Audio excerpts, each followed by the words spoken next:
Hey everyone, welcome back. In this video, I'll show you how to save Draw.io files in 2026. If you're creating diagrams and want to make sure your work is stored safely, this guide will walk you through the process step by step. First, open your diagram in Draw.io and complete any changes you want to save.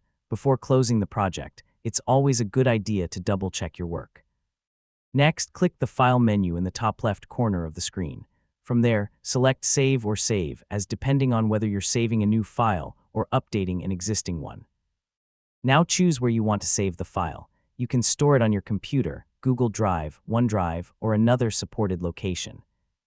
Next, enter a clear and recognizable file name so you can find the diagram easily later. Now confirm the save location and click Save. Draw.io will store the diagram in its editable format. If you're working on an important project, save your work regularly to avoid losing recent changes. Next, reopen the saved file to verify that everything has been stored correctly. Now consider creating a backup copy in a different folder or cloud storage location for extra protection. Finally, continue updating and saving the file whenever you make significant changes to the diagram. And that's it.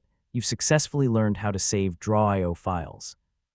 Your diagrams should now be stored safely and ready for future editing or sharing. And don't forget to like, share, and subscribe for more helpful tutorials.